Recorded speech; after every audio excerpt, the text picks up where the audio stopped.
Our guys are competing.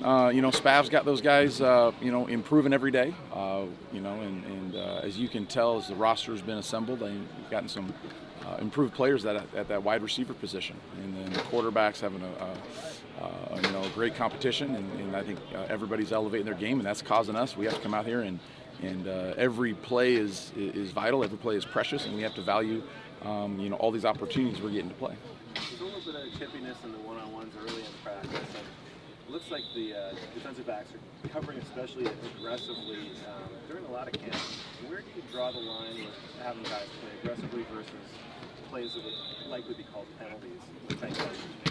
Well, you guys are out here, and you guys can see our DB coaches throw penalties all the way throughout practice. So I don't think anything that is being aggressive is not being addressed. However, some of these, the way you got to play versus some styles of offense, you're going to have to be aggressive on these. And unfortunately, there's going to be, when you are aggressive, there's going to be some penalties along with that. But the flip side of that, if you're not close to some of the receivers, it's going to be pitch and catch. So we'll continue to play aggressive. We'll do our very best to instruct the technique. So it's not going to get called, but we'll keep pushing that envelope. And for everybody being chippy, everybody's tired of each other. Everybody's tired of each other, and I'm tired of some of the guys, and they're probably tired of me, and that's where we're at right now. What were some of your takeaways from the scrimmage on Sunday? The takeaways, I think we've made some progress. I like how we're playing as a unit on defense. The moments of truth, the one-on-one things that as a play caller, I can't go 2-on-1 on everybody. So there's going to be a lot of people taking on single blocks or in single coverage that are going to have to make more plays than they give up. And, guys on the back end are always the visual ones, but guys up front are getting one-on-ones. They're in the same position. It's just a different magnitude of covering an eligible versus, rushing a guard or a center or a tackle. What do you think of the young guys in that scrimmage? Because a couple of them flashed. Yeah, the young guys are making progress. Unfortunately, they're kind of hitting their head right now as well. I think this was number 12. I don't know if it's 11 or 12, something like that. It's kind of, between 11 and 15, they're all the same.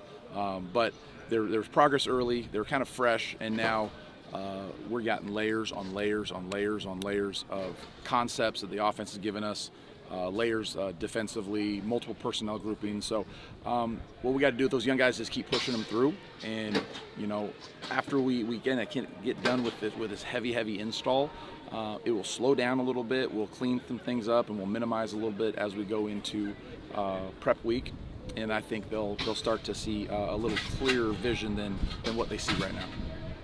Cade feels like one of those guys that's kind of started to kind of figure into things a little bit more. How has he come along, Cade?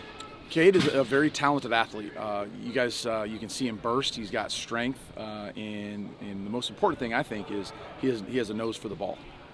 You can have those attributes. You can have physical attributes, but without kind of the intangible of being able to feel the run game, the physical attributes sometimes aren't as valuable as they could be. But I think he's got a very nice blend of everything. I think he's going to be a very talented player, and I'm excited to continue to develop him. He speaks to the battle between Sergio Allen and Caleb Alarms-Orr for the linebacker position and where it needs to go. Well, I think there's more than just those two guys. Blake's playing, Serge is playing, Muelo Iosefa's playing, and KJ's playing, and Nate Ricina is having a really good camp. Cade and Hunter are both doing some good things. So, we play some Mike and Will. However, I think I could play left and right if I needed to as well. So we're letting those guys continue to battle, and this week we'll go a long way on kind of setting the depth.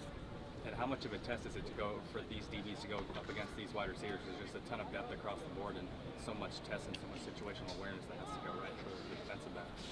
The offense has done a good job of assembling guys with good length and good size, and they're I think using them nicely. But we're going to play against good skill every single day. So the skill that we're playing against is right what it needs to be. There's some good players out here, but we play really good players, every week. So our standard has to be regardless of who we compete against.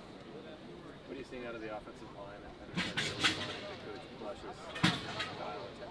Oh boy, that's a tough one for me. I'm trying to stay in my own lane. I think Blesh is a good coach. Love hanging out with him. I think the guys are playing tough.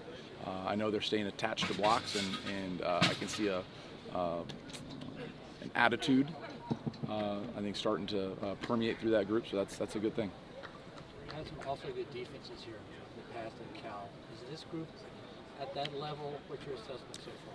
I think we have skill, but skill for the defensive side of the ball is necessary. You got to have the skill to do it.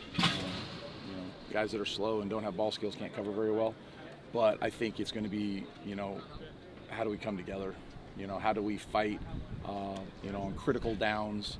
I go back and think about, I think it was 4 years ago, I think the defense was just extremely prideful on sudden change.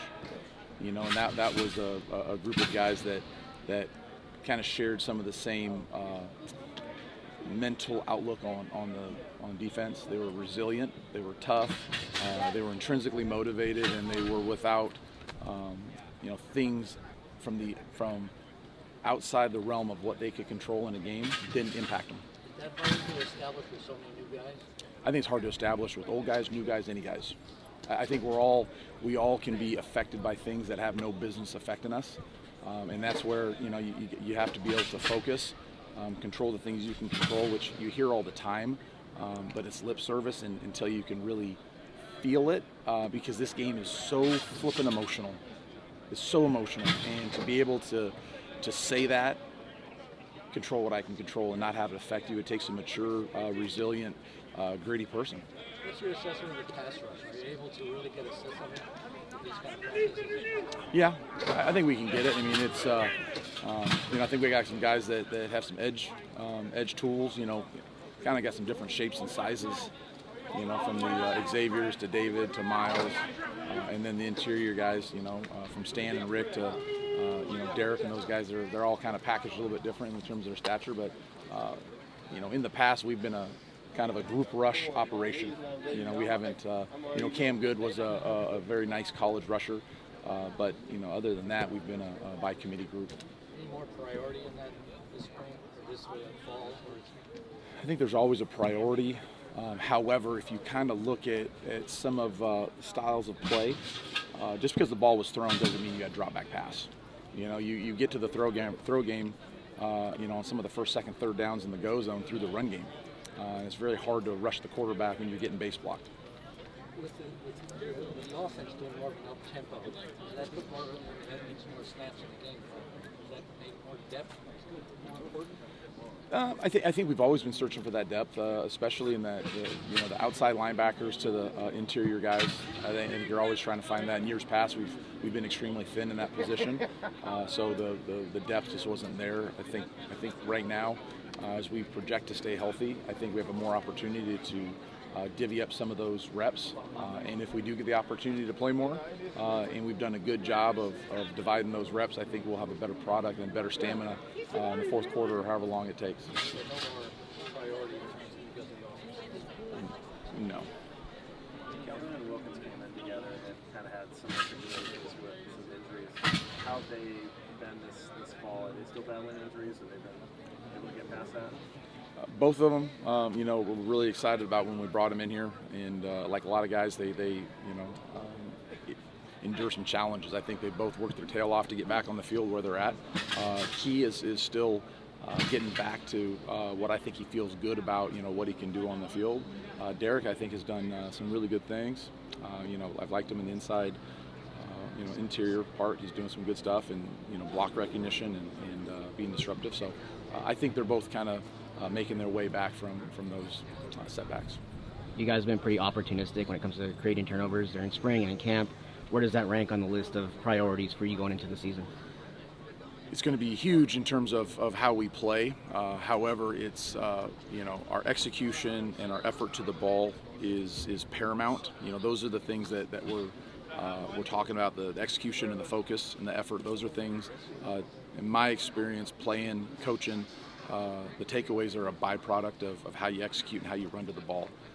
You don't put cover one in and talk about how you're going to take the ball away. You put cover one in with your leverage, your rules, your techniques, and then when you play a good technique and you play together, there's going to be tips, overthrows, there's going to be errant throws, and we just have to be opportunistic, like you said, and when those present themselves. In the vein of emotion, how would you evaluate the leadership of guys like Brett, Jackson, and Craig at all three levels? I think they're all very solid. They're good players, first of all, and I think they all possess really a calmness about them that we expect them to impact others. They're not responsible for everybody else, but we want those type of people to impact others in a positive way.